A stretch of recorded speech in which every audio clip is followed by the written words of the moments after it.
In this video, we are going to do these 4 questions, which are from the chapter surface area volume, and these are based on volume of cube, sphere, hemisphere, and cylinder. So let's begin with the first question.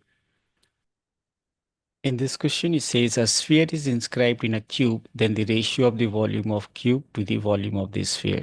So what we can do, let's say, for example, if I make a sphere, considering this to be a sphere, and then I'm going to make a sphere is, yeah, there's a sphere inside. So I'm going to make a one sphere such that its edges touches the sides of this sphere. Now we can take the length of or the edge of this sphere as L, and we can figure out from here that the diameter of the sphere is going to be same as L. So this is the diameter, and here the length edge is same as the diameter, and what we know diameter is 2 times the radius. And this is being R. Now let's see what is the ratio we have to find out is the ratio for the volume of the cube to the volume of the sphere. So let's say if I take the ratio as V1 over V2, let's take the ratio.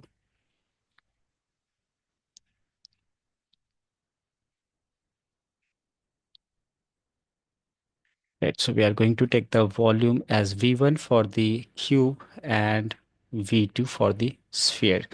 So what is the formula for the volume of a cube? It is L cube. So that is L only, that is L cube. That divided by the volume of the sphere, which is 4 over 3 pi r cube. That is 4 over 3 pi r cube. In the next step, what we are going to do is to replace this L with 2r.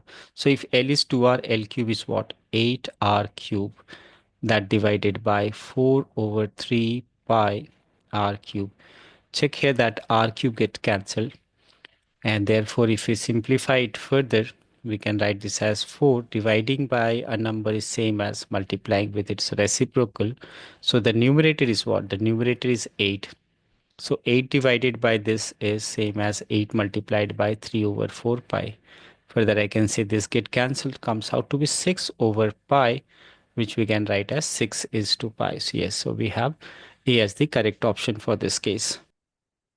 In this question, it says a cone and a hemisphere have equal bases and equal volume. So equal bases means what? They have their same radius, right? And the volume is equal. That means the volume of this is equal to volume of this figure, the solid figure. What we have to find out is the ratio of their height. Now, what you need to observe here that as such height of a cone is this, right? This is the vertical height. And if we talk about the height of a sphere, it is its radius only. So we can figure out that we actually have to get the ratio of h is to r is what we have to find out. Now check here, we have the volume of cone as what? 1 over 3 pi r square h. And for the hemisphere, it is what? 2 over 3, right? It's 2 over 3 from here. I can see, you can see it's 2 over 3 pi r cube. Now check here, we have the same radius here. So first of all, I can cancel this pi, and 3 get cancelled. This r cube times, and this is square times. So we are left with only one h. So I can say that h is equal to 2r, but then we have to get h over r. So I'll bring r to the left hand side. So it comes out to be 2 over 1. So the required ratio will be what? It is 2 is to 1. So we need to see the ratio of their height. So first is cone, and it is cone is to hemisphere, right? That's why it's 2 is to 1. Alternately, if it is opposite, should have been 1 is to 2. So this should be the answer. In this question, it says the ratio of the height of two cylinders are in the ratio 5 is to 3, as well as the ratio of the radii is 2 is to 3. We have to find the ratio of their volume. So it's all about cylinder, and we know the volume of a cylinder is pi r square h. So let's say if I take the radius as r1 and r2 respectively. So r1 over r2 is mentioned as 5 over 3, and their height as h1 over h2, if I take, it's going to be 2 over 3. Now, what do we have to find out is the ratio of their volume. So we'll take this volume as a V1 for the first and V2 for the second.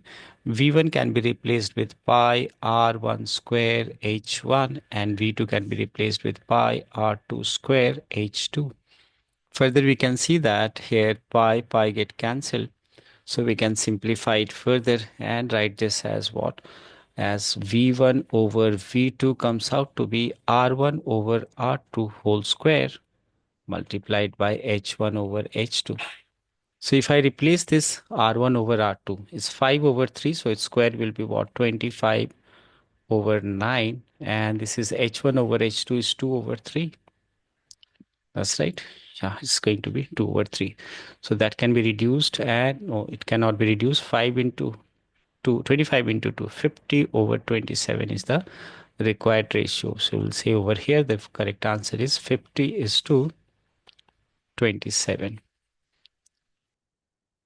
In the next question, it says a cone of height 8.4 centimeter and radius of the base as 2.1 is melted and recast into a sphere, and we have to find the volume of this sphere.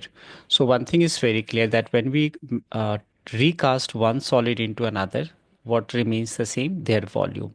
So we can say that the volume of this sphere will be same as the volume of the cone. And what is the volume of sphere? Formula is 4 over 3 pi r cube, and that of cone is this. So let's begin with writing here the volume of sphere is going to be same as volume of cone. The volume of sphere, if I write this, is 4 over 3 pi. I take r cube and the volume of cone is 1 over 3 pi r square. We need to use different r for this. As you know, there are not same. Right. So pi r square h. We can see that here pi and pi get cancelled. I can cancel 3 as well. Let's replace. Now we have this as 4 times r cube. And what's the radius of this? The radius, you can see radius of the base is 2.1. So it's 2.1 into 2.1. And then it is cone volume height is given as 8.4. Now we need to cancel it. Uh, if I divide 8.4 by 4 is coming 2.1. So we can say that r cube is 2.1 whole cube. So this implies the radius is how much? 2.1 in centimeter. Right. This is, I think we have to find out. Yes, we got the radius and the radius is 2.1. That is B is the correct option in this case.